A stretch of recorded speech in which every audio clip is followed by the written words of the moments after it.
So every time I use one of these little shooters of Fireball, I get a comment. Well, she was actually pretty cool about it, but I usually get rude comments about using it where people are just assuming I'm using a lower proof malt based Fireball. Heidi was cool. She was just asking about it, and I didn't want to share one of the assholes' comments. But you see how on the bottom there it says cinnamon whiskey? In my opinion, Fireball is using the term whiskey very loosely to begin with. But this is regular old Fireball. When it says cinnamon whiskey at the bottom, it's regular old Fireball. The malt beverage one will just say cinnamon across the bottom.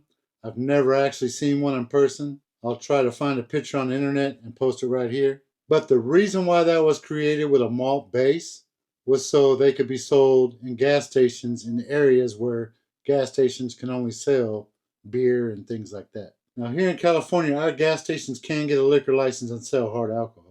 I know in a lot of states that's not the case.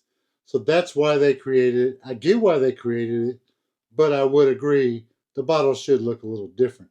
I'm not even sure offhand what the alcohol content is on the malt beverage ones, but these ones that say whiskey are 33%, 66 proof, just like the big bottles. And while we're here talking about Fireball, a little backstory on Fireball. A lot of people comment about it in my comments. Fireball is a Dr. McGillicuddy product.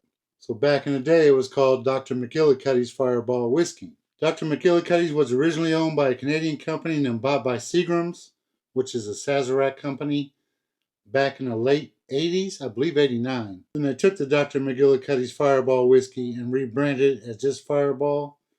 Smartest thing they ever did. When it first launched with the new branding, it took off like crazy. I even went out and bought a Fireball shot dispenser. I drank the hell out of it when it was first rebranded. Never had it prior. Currently, I'm not a huge fan of it straight, but I'm okay with it mixed. It does make some pretty good mixes in my opinion. Still, to this day, it's one of the top selling flavored whiskeys. But I thought I'd take a minute and share. I get a lot of comments about these little bottles, as well as stories about how Fireball came about. Let me know in the comments what your favorite mix of Fireball is. Appreciate y'all watching. Cheers.